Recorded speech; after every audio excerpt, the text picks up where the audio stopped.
Hello students, હું છું મૌલિક પટેલ અને તમે જોઈ રહ્યા છો આપણી મસ્ત મજાની ચેનલ કુછ નયા શીખો.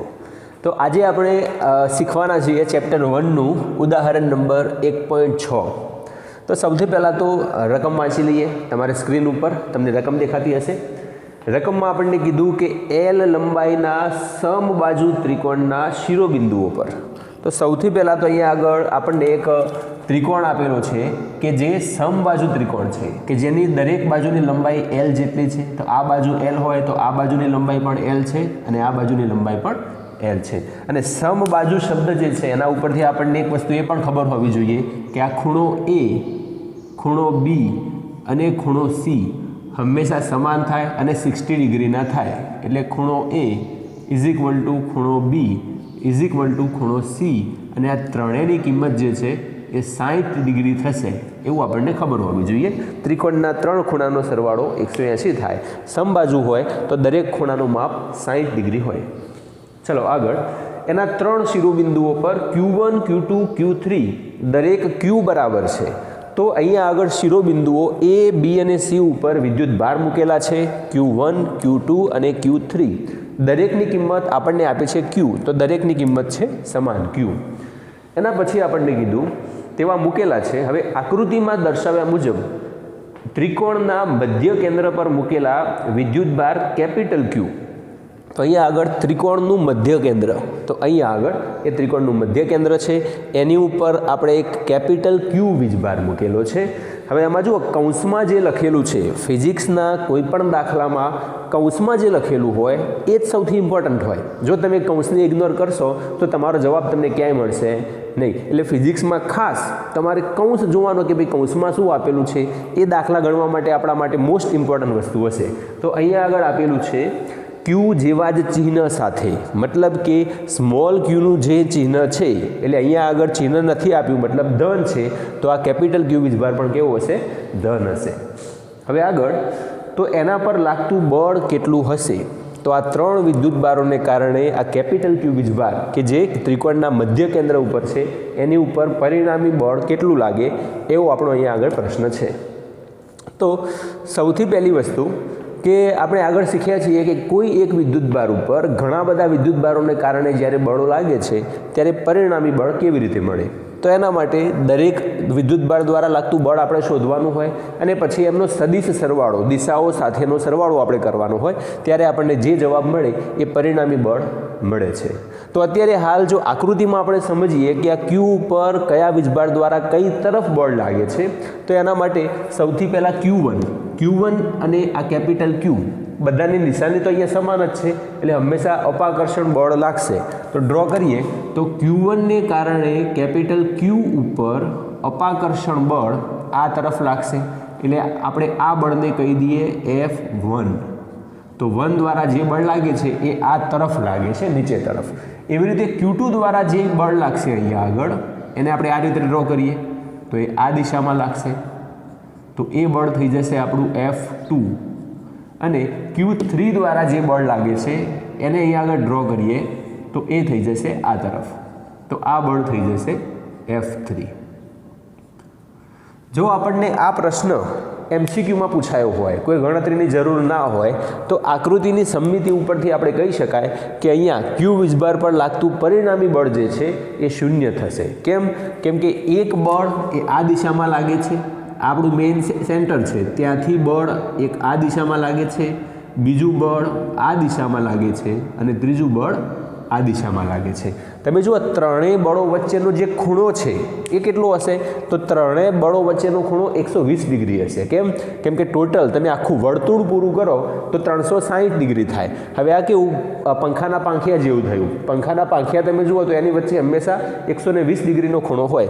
આ 120, આ બીજા 120 અને આ ત્રીજા 120, તો ટોટલ ખૂણો થઈ જશે 360. તો જ્યારે પણ બળો આવી રીતે લાગતા હોય કે બળોના મૂલ્યો સમાન હોય અને સમમિતિ સાથે લાગે એટલે કે ચોક્કસ ખૂણે લાગતા હોય ત્યારે એનું પરિણામી બળ થઈ જાય 0. એટલે જો MCQમાં પૂછ્યું હોય તો ડાયરેક્ટલી તમે આનો આન્સર જે છે એ 0 કહી શકો છો.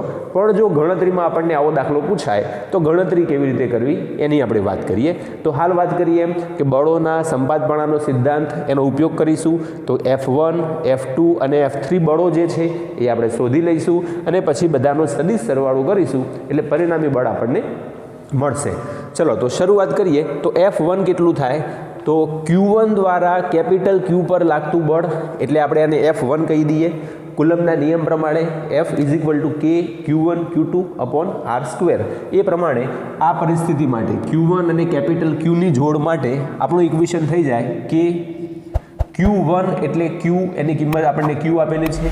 Q2 એટલે બીજો વીજભાર આપણો કેપિટલ Q છે તો કેપિટલ Q અપોન એમની વચ્ચેનું અંતર જો આપણને આપ્યું નથી, આપણે બળ અહીંયા શોધીએ છીએ અહીંયાથી અહીંયા સુધી. તો આ લાઈન જે છે એનું અંતર આપણને ખબર નથી, આપણને તો અંતર આ આપેલું છે. તો જો આપણે દાખલામાં અત્યારે હાલ બીજી કંઈ ખોટી લાંબી માથાકૂટ ના કરવી હોય, એકદમ સિમ્પલ દાખલો બનાવવો હોય તો આપણે શું કરીશું? આ મધ્ય કેન્દ્ર છે તો A થી O નું અંતર, B થી O નું અંતર અને C થી O નું અંતર ત્રણેય હંમેશા સમાન હશે. કેમ કે સમબાજુ ત્રિકોણ છે એટલા માટે એની અંદર આપણે હજુ એક વસ્તુ આવી લખી શકાય કે AO અંતર = BO અંતર અને = CO અંતર થાય. અને એ અંતર આપણે ધારી લઈએ, ધારો કે R જેટલું છે તો આ અંતર આપણે કેટલું વિચારી લઈએ છીએ? R. તો આ ત્રણેય અંતર સમાન છે અને R જેટલું છે. તો હવે ગણતરીમાં આપણે એને R તરીકે દર્શાવીશું તો R² થઈ જશે. તો આ બળ આપણને આટલું મળે છે. બળનું મૂલ્ય લખ્યું. દિશા કઈ? તો જો બળ લાગે છે નીચે તરફ તો A થી O ની દિશા એટલે કે AO તરફ લાગે છે તો આની અંદર આપણે લખી શકાય AO દિશામાં. તો એક બળ મળી ગયું આપણને F1. ચલો એવી રીતે Q2 ને કારણે Q ઉપર લાગતું બળ તો એને આપણે F2 કહી દઈએ. તો Q2 દ્વારા કેપિટલ Q પર લાગતું બળ F2. ફરીથી એ જ કિસ્સામાં વિદ્યુતભાર આપણો Q છે તો K સ્મોલ q, આપણો બીજો વીજભાર કેપિટલ Q અપોન એમની વચ્ચેનું અંતર હાલ જ વાત કરીએ એમ R છે તો R². એની દિશા કઈ? તો એની દિશા છે B થી O તરફની. તો એની દિશા આપણને મળે છે B થી O તરફની. તો અહીંયા લખી દઈશું BO દિશામાં. એના પછી ત્રીજું બળ છે Q3 દ્વારા Q પર લાગતું બળ એ આ દિશામાં લાગે છે તો F3 આપણે શોધીએ. તો Q3 દ્વારા કેપિટલ Q પર લાગતું બળ F3 = K આપણો વીજભાર સ્મોલ q, કેપિટલ Q પર બળ લાગે છે તો કેપિટલ Q, એમની વચ્ચેનું અંતર CO છે એ R જેટલું તો R². એની દિશા લખી લઈએ તો એની દિશા છે C થી O તરફની, આ તરફની દિશા છે તો CO દિશામાં. તો આ બળ લખી લઈએ CO દિશામાં. ઓકે ચલો તો આટલી વસ્તુ આપણને મળી.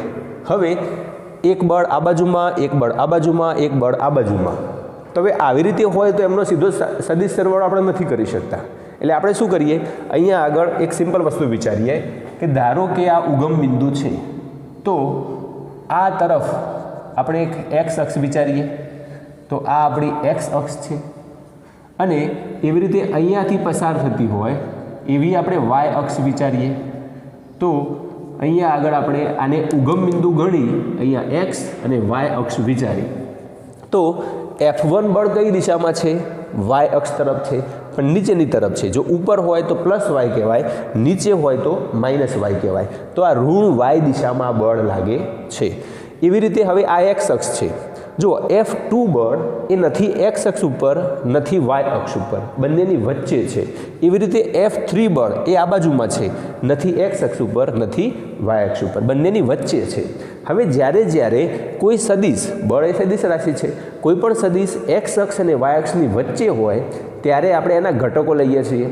એ જે પણ સદિશ છે એનો cos ઘટક અને એનો sin ઘટક. તો અહીંયા આગળ આપણે શું કરવું પડશે? જો દાખલો ગણવો હોય આગળ તો F2 ના ઘટકો વિચારવા પડશે, F3ના ઘટકો વિચારવા પડશે અને આપણને જરૂર છે આ વાય દિશામાંના ઘટકની, કેમ કે આપણે આ વાય દિશામાં છે તો બળના આ વાય દિશામાંના જે ઘટકો મળે છે એ ઘટકો મેળવી લઈશું તો આપણને એનો આન્સર જે છે એ છેલ્લે મળી જશે.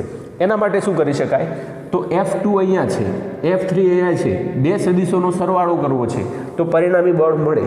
તો એના માટે 11મા ધોરણમાં તમે સદિશોના સરવાળા માટેની રીત શીખ્યા છો.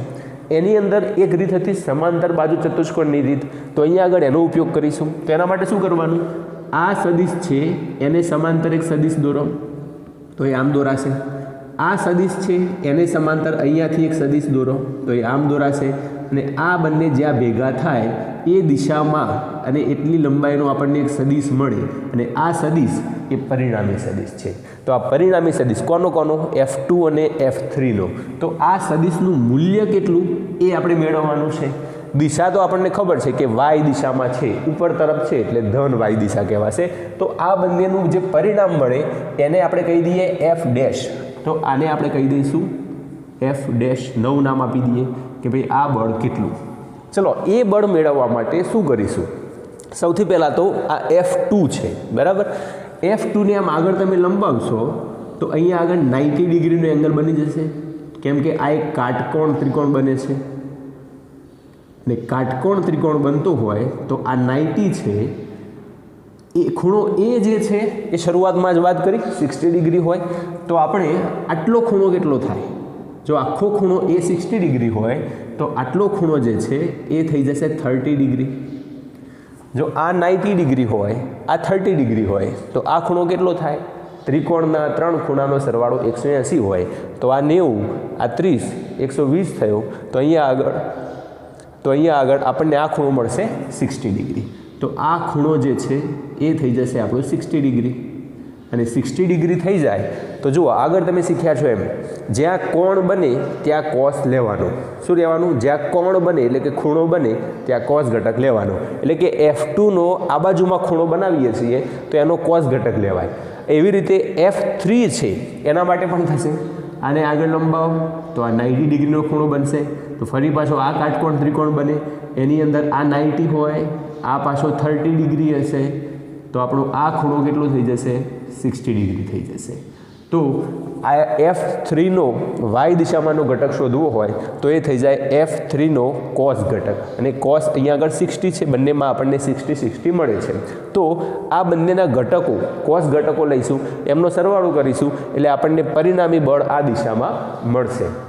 તો F2 અને F3નું પરિણામી બળ એને F' કહી દઈએ તો એ કેવી રીતે મળે છે તો કે ભાઈ F2 બળ જે છે, F2 બળ એનો કોસ ઘટક. તો F2નો કોસ ઘટક ખૂણો કેટલો છે 60 ડિગ્રી, તો 60 ડિગ્રી પ્લસ અહીંયા આગળ F3 છે એનો વાય દિશામાંનો ઘટક એટલે F3નો કોસ ઘટક. તો આ થશે F3 એનો કોસ ઘટક તો કોસ 60. તો આપણને આટલી વસ્તુ મળશે. દિશા તો આપણને ઓલરેડી મળી રહી છે, કઈ દિશા છે, ઉપર તરફ છે. તો અત્યારે ખાલી મૂલ્ય લખીએ છીએ, છેલ્લે પછી આપણે એની દિશા લખી દઈશું અથવા તો પાછળ આમ કૌંસ કરી અને એની દિશા લખી શકાય. ચલો દિશા માટે શું લખીશું, x અક્ષની દિશા હોય તો એને એકમ સદિશ થાય I કેરેટ, y અક્ષની તરફની દિશા હોય તો એને એકમ સદિશ થાય j કેરેટ. તો અહીંયા આગળ y ની દિશામાં છે એટલે આને કહી દઈશું j કેરેટ. ધન તરફ છે ઉપર તરફ તો પ્લસ j કેરેટ લખાય.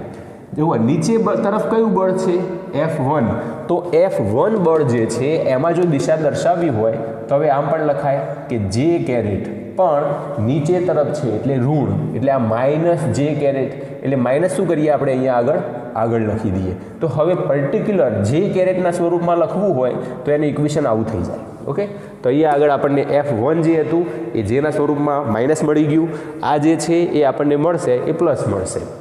ચલો F2 બળ જે છે એ કેટલું છે તો F2 એનું બળનું મૂલ્ય છે KQQ/r². પછી આવશે આગળ F3 એનું મૂલ્ય કેટલું છે KQQ/r². તો બંનેના મૂલ્યો તો સમાન જ છે બરાબર. તો અહીંયા આગળ મૂકીએ તો KQQ/r².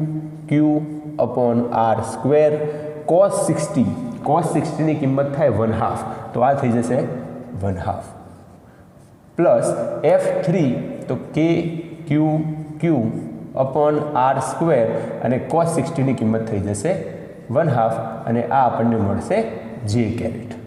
તો હવે આખાનો જવાબ જે છે એ કેટલો થશે?